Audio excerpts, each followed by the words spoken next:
हमारे साथ श्याम सुंदर अग्रवाल जी हैं, आप ईस्ट एमसीडी के मेयर हैं। सर, अभी जो बारिश हुई है वहाँ से शुरुआत करते हैं। ईस्ट दिल्ली में बारिश का पानी का जर भराव, जल जमाव बहुत रहता है। क्या इसका इशू है? कब तक इसका रिजॉल्व होगा या नहीं होगा? सर, हमें जो 4 फुट तक के नाले उनकी सफाई करनी होती है। हम अपना काम पूरा कर चुके हैं। हम 100% से भी ज़्यादा काम कर चुके हैं। जहाँ पे हमारी गाद जाती है सिम्बोला में, आप जाके वहाँ पे ऑन रिकॉर्ड देख सकते हैं कि हमारी गाद जा चुकी है। लेकिन पीडब्ल्यू के नाले आज तक साफ़ नहीं हुए। हमारी छोटी नाली हो, 4 फुट तक के नाले हो, उनका सबका पानी पीडब्ल्यू के नाले में जाता है। उनकी सफाई नहीं होगी तो पानी का जल बहाव होगा। जो कल भी जल बहाव हुआ, जो आने वाले में अगर जल बहाव होगा, उसकी दोषी और सिर्फ दोषी दिल्ली सरकार है। एक बात बताइए, दिल्ली सरकार हमेशा एमसीडी को निशाना बनाती है करप्शन के मामले में। केजरीवाल सरकार, आम आदमी पार्टी की सरकार, उनको एक वाया मीडिया मिल जाता है। क्या ऑप्शन है? क्या आपकी कम्युनिकेशन स्ट्रांग नहीं है, या क्या आप मैसेज नहीं दे पा रहे हैं अपने कंस्टिट्यूएंट को? क्या बात है जो कि आपकी बात मजबूती से नहीं रखी जा पाती है, या सुनाई नहीं देती, या आपके काम दिखते नहीं है? सर, जो करप्शन का मुद्दा है, बोलना और करना दोनों बातों में फ़र्क होता है। इन्होंने बहुत बड़ी बड़ी बातें की थी कि हम भ्रष्टाचार नहीं होने देंगे। आज दिल्ली गवर्नमेंट के किसी भी रजिस्ट्रार ऑफिस में चले जाइए, बिना पैसे के, बिना रिश्वत के आपकी एक भी रजिस्ट्री नहीं होती। उसके आप लाइसेंस बनवाने चले जाइए, बिना पैसे दिए आपका लाइसेंस नहीं बनता। वहाँ पे दलालों का जमावड़ा है। लेकिन निगम ने अभी ऑनलाइन सारे लाइसेंस किए हैं। कोई लाइसेंस बनवाना आप घर बैठे बनवा सकते हैं, या हमारे केंद्रों पे जाके बनवा सकते हैं। आपको बस सर्टिफिकेट बनवाना है वो बन सकता है, डेथ सर्टिफिकेट जाना है वो बन सकते हैं। बिल्कुल जीरो टॉलरेंस के ऊपर हम लोग काम कर रहे हैं। और जैसा मोदी जी कहते हैं, ना खाऊंगा ना खाने दूंगा, उस नीति पे चल रहे हैं। मैं आपको बताना चाहता हूं कि अभी तक 6 लोगों को मैं सस्पेंड करवा चुका हूँ, 2 को सीबीआई के माध्यम से पकड़वा चुका हूँ। हम लोग उसी आधार पे चल रहे हैं कि निगम में कोई भ्रष्टाचार ना हो। हमने एक हेल्पलाइन भी चालू की है जिसका नंबर 8700213727, जो सीधी पूर्वी दिल्ली की जनता मुझसे जुड़ सकती है, मुझसे बातचीत कर सकती है। कोई भ्रष्टाचार का मामला हो, कोई सफाई का मामला हो, कोई गड्ढे भरने का मामला हो, जितने भी निगम के काम हैं उनके एक फ़ोन करने पर तुरंत होंगे और उसके अंदर 24 घंटे के अंदर संज्ञान लिया जाएगा।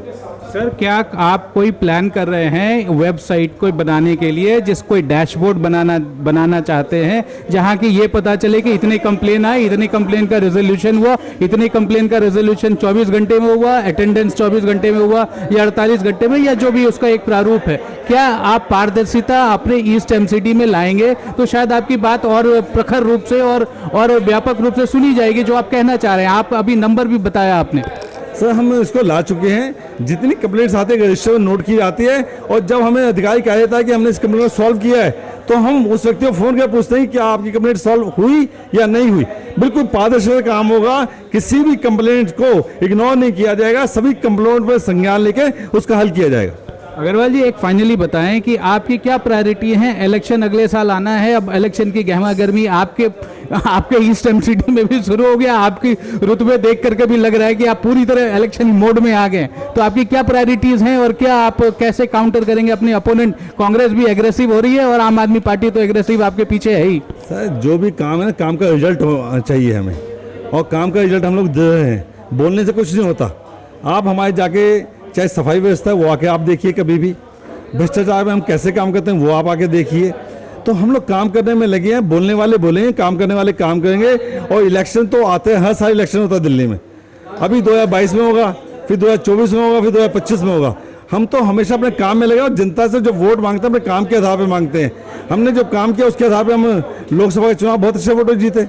तो हम लोग अपना काम करने में लगे। और पूर्वी दिल्ली के लिए बता देना चाहता हूँ, चाहे विधानसभा का चुनाव हुआ हो, विधानसभा के चुनाव में भी जो अगर निगम की दृष्टि देखा जाए तो हम लोग बहुमत में थे।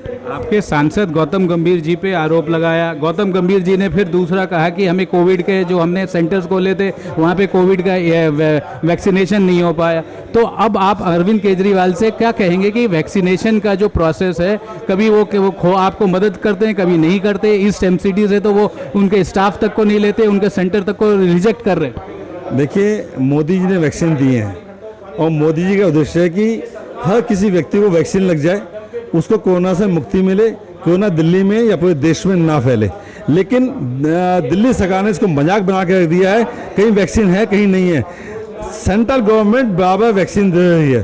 वो कैसे डिस्ट्रीब्यूशन करें, इनका डिस्ट्रीब्यूशन का मामला बिल्कुल ठीक नहीं है। आपने सही कहा, अगर डिस्ट्रीब्यूशन सही ढंग से हो जाए तो लोगों को परेशानी ना हो, लेकिन मोदी गवर्नमेंट चाहती है एक को वैक्सीन लगनी है तो वो लगनी है, लेकिन मैं दिल्ली सरकार से कहना चाहूँगा कि वो इसका डिस्ट्रीब्यूशन सही करे, लोगों को परेशान ना करे।